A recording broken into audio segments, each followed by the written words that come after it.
இதுதான் என்ன மண்டைய ரொம்ப வருத்தி எடுத்துட்ட விஷயம். என்ன அப்படின்னா, அப்பா செத்து போனார், இயற்கை எழுதினார். அம்மா செத்து போனார், இயற்கை எழுதினார். ஏன் ஊறுகாய் இயற்கை எழுத மாட்டேங்குது? உப்பு போட்டு விட்டாங்க, வேற ஒண்ணும் இல்லையே. அப்போ இப்ப மரத்திலேருந்து உளுந்த பழம் 4வது நாள் மண்ணோட மண்ணா ஆயிடுது. ஆனா ஊறுகாய் 1 வருஷம் ஆனாலும் பாக்கெட் உள்ள அப்படியே இருக்க. உப்பு போட்டுட்டாங்க. உப்பு நுண்ணுயிர்களை கொலை பண்ணிடுது. நுண்ணுயிர்கள் தான் ஒரு பொருள் நுண்ணா மாத்தணும். அந்த நுண்ணுயிர்களை கொன்னுடுச்சு. அப்பா செத்து போனாரு, சொந்தக்காரங்களுக்கு எல்லாம் தகவல் போயிடுச்சு, வர்றதுக்கு கொஞ்சம் லேட் ஆகுது. அதுக்குள்ளே இந்த உடம்பு உப்புது இல்ல, நுண்ணுயிர் அங்க வேலை செய்ய ஆரம்பிச்சிருச்சு இல்ல. அப்புறம் தான் இயற்கை எழுதினாரு. அப்ப அந்த நுண்ணுயிரை அழிச்சிட்டீங்கன்னா இயற்கையை சுத்தமா அழிச்சு தள்ளிடலாம். அப்ப இது மண்டகுள்ள ஒன்னதையும் உப்பு வேற எங்க உயிரை கொள்ளுதுன்னு யோசிச்சேன். மீனை பிடிச்சி தடவி வைக்கிறாங்க, கருவாடு வருஷம் முழுக்க வச்சுட்டு திங்கிறாங்க. ஆடு அறுத்து தின்ன பிறகு மிச்சர்களை உப்பை தடவி கயத்துல ஒத்து தொங்க விடுறான், உப்பு கொண்டான், வருஷம் முழுக்க வச்சுட்டு திங்கிறான், உயிரை கொண்டுடுது. அப்படின்னா மூட்டை மூட்டையா லாரியா யூரியா டிஏபி பொட்டாசு எல்லாத்தையும் கொண்டு நம்ம மண்ணில் கொட்டினாங்களே, நம்ம மண்ணெல்லாம் இப்ப உப்பு கொண்டமும் கருவாடாகவும் இருக்குன்னு நினைச்சாங்க யார். அப்பதான் இந்த தாடி என்னமே எடுக்கிறதுலேன்னு முடிவு பண்ணேன். அறிவு இங்க இருக்குது, அறிவு காலேஜில் கிடையாது, புத்தகத்தில் கிடையாது. நம்ம அக்ரேஜ காலேஜில் நாங்கள் படிக்கும்போது கடைசி வருஷம் எங்களை சோதிப்பான்ல பரீட்சையில தேர்ச்சி இவனுக்கு மார்க் போடுறதா இல்லையானு கையில் ஒரு பாக்கெட் கொடுப்பாங்க. அதை நாங்கள் சோதிச்சு இது என்ன உப்புன்னு கண்டுபிடிக்கணும். எங்களுக்கு கொடுக்கறதே அப்படிதான் கொடுப்பான், வாட் சால்ட்னு கண்டுபிடின்னு தான் கொடுப்பான். ஆனா உங்கள்கிட்ட கொண்டாந்து கொடுக்கும்போது ஃபெர்டிலைசர்னு கொடுத்தானே,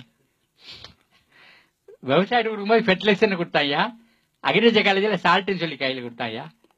அந்த உப்பை மண்ணில் போட்டு அங்கே உப்புல இருக்கிற மண்ணில் இருக்கிற உயிரெல்லாம் இல்லாமல் பண்ணாங்க, அந்த மண்புழெல்லாம் இல்லாமல் பண்ணாங்க. அதுக்கப்புறம் தான் அவனுக்கு ஃபெர்டிலைசர் எல்லாம் வித்துது. சொல்லுங்க. இப்ப இத மறுபடியும் சொல்லுங்க. பொய்யை தொழுது அடிமை செய்வார்க்கே செல்வம் எல்லாம் உண்டு. சரிதானா? உண்மை சொல்லுவார்க்கோ ஒன்னும் இல்லை, உழுது வைத்து அற்பார்க்கு உணவில்லை. அந்த அந்த பழைய அடிமை வாழ்க்கை அப்படியே தொடர்ந்து இருக்கு. என்ன சுதந்திரத்தை காத்த சுவாசிச்சு பார்க்கல. நம்ம இந்திய விவசாயிகள் சுதந்திர காத்த சுவாசிச்சு பார்க்கல. நான் வேளாண் துறையில 6 வருஷம் வேலை பார்த்து வெளியில வந்தேன் பாருங்க. அன்னைக்கு திருநெல்வேலியில மீட்டிங் நடக்குதுங்கய்யா, 69. அன்னைக்கு துணை டைரக்டரா இருந்தான், பின்னாடி அவன் டைரக்டரா வந்தான், வெங்கட்ராமன் பேரு. அப்புறம் அவன் அமெரிக்காவுக்கு போனான், வேர்ல்டு பேங்க்ல வேலை பார்த்தான். அங்கேருந்து திரும்பி மறுபடியும் இங்க பிளானிங் கமிஷன்ல உட்கார்ந்தான். எல்லாமே சேர்ந்து அழிச்சதுலாம் அவங்க தான் அழிச்சாங்க.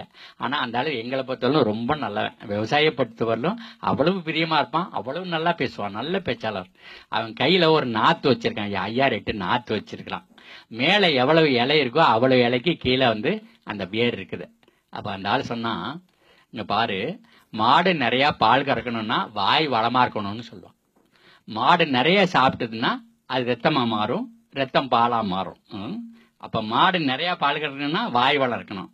அப்ப இந்த நெல் இருக்குத, இது நிறைய ரசாயன உரத்தை சாப்பிடும், அதை நிறைய நெல்லா மாத்தும்னு சொன்னோம். அப்ப இங்கிலீஷ்ல அதுக்கு பேர் என்ன? High fertilizer responsive strain. இப்ப நம்ம நெல்லுகள் இருந்தது, பழைய நெல் ரகங்கள், அது எங்க அப்பா உள்ள போனார்னா வெளில தெரிய மாட்டாரு, தோளவரத்துக்கு வைக்கலாம், அது மேல காத்துன்னு இருக்கும். அப்ப அது அவனுடைய ஃபெர்டிலைசரை போட்டதையும் சாஞ்சிருச்சு. அவன் ஒன்னே சொல்லிட்டான், உன் நெல் மோசம்னு சொல்றான்.